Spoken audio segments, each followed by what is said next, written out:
The Silence of the Lambs, is the second novel in the series concerning the serial killer Hannibal Lecter, published in 1988. It is not merely a crime thriller, but is considered a literary masterpiece in the realm of suspense and psychological horror, thanks to its complex character development and an atmosphere charged with tension. The story revolves around Clarice Starling, a young and ambitious trainee at the Federal Bureau of Investigation (FBI), Dr. Hannibal Lecter, a brilliant psychiatrist, cannibal, and inmate in a mental institution due to his atrocious crimes. Buffalo Bill, a serial killer given this nickname not by Lecter, who kidnaps plus-sized women, starves them, and then uses their skin to make a suit for himself. In the shadowy corridors of the human psyche, where monsters were the faces of men, there exists a story that is more than a thriller.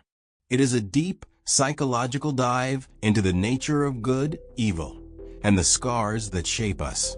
This is the story of a young woman's courage, a monster's intellect, and the haunting silence that binds them. This is the story of The Silence of the Lambs. Our story begins with Clarice Starling, a determined and exceptionally bright trainee at the FBI Academy in Quantico.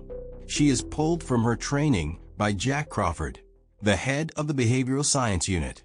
He has a special assignment for her: to interview one of the most brilliant and dangerous minds ever captured, the incarcerated psychiatrist and cannibalistic serial killer, Dr. Hannibal Lecter. The Baltimore State Hospital for the Criminally Insane is a fortress of despair. Clarice is led down long, echoing corridors, past multiple security checkpoints, each one taking her further from the world she knows and deeper into a world of absolute darkness. And then she sees him, Dr. Hannibal Lecter. He stands perfectly still in his transparent cell, impeccably dressed, his expression one of polite, detached curiosity. He doesn't look like a monster, but his eyes seem to see straight through her, peeling back the layers of her composure, reading the secrets she keeps even from herself. Clarice maintains her professionalism, stating her purpose. She presents him with a simple questionnaire, a pretext to engage him about a new case. The case of Buffalo Bill, a serial killer who skins his large, female victims. She asks for his insights into the killer's profile. Lecter, amused, sardonic, "We've read the case files. I think I can be of help.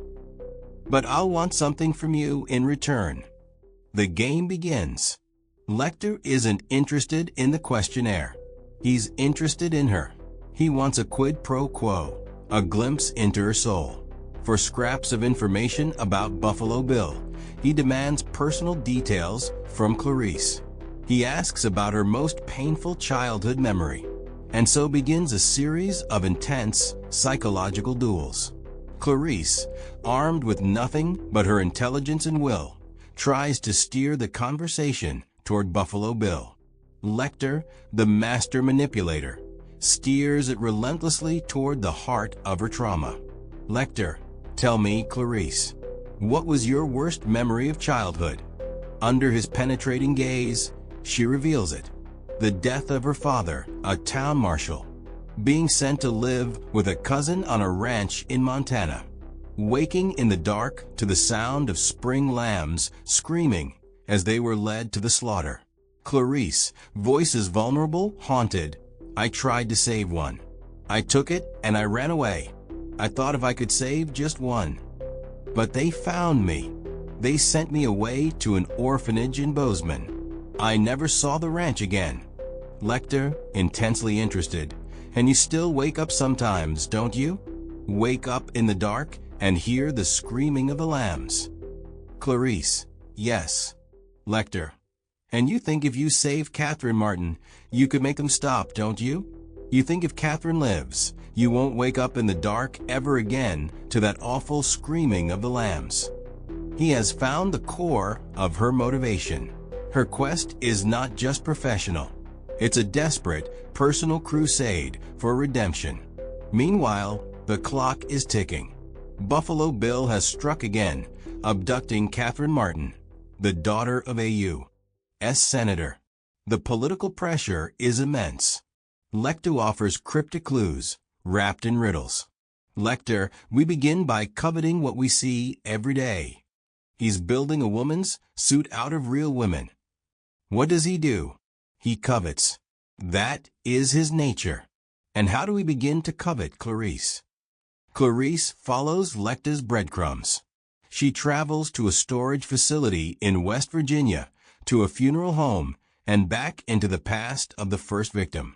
She meets other monsters, like the lecherous patient Multiple Miggs and Dr. Frederick Chilton, the smarmy and ambitious head of the asylum.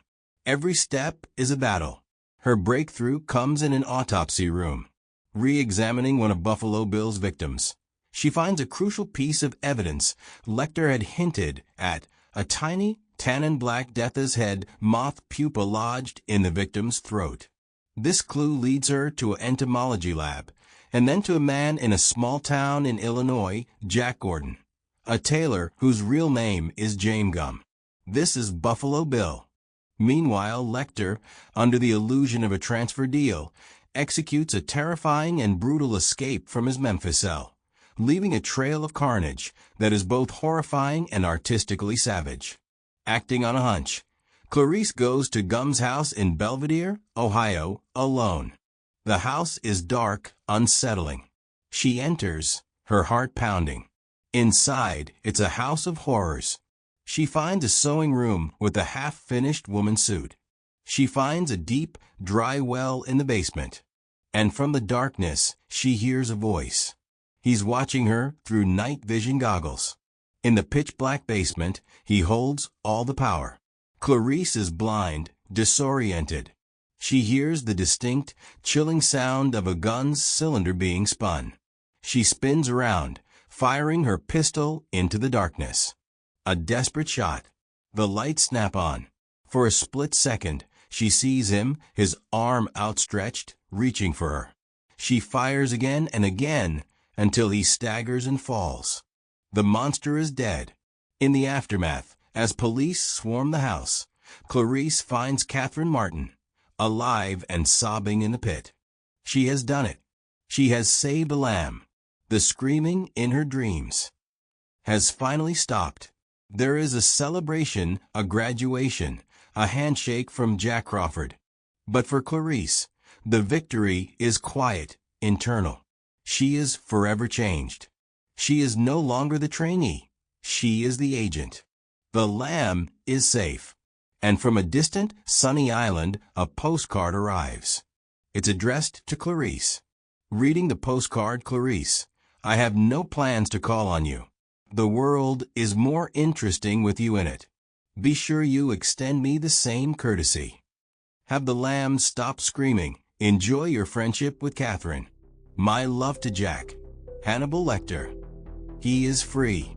And the strange, profound, and terrifying connection between the young FBI agent and the cannibal killer remains, a silent thread stretching across the ocean, a permanent part of who they both are. This was The Silence of the Lambs by Thomas Harris. He is free. And the strange, profound, and terrifying connection between the young FBI agent and the cannibal killer remains, a permanent part of who they both are. This was The Silence of the Lambs by Thomas Harris.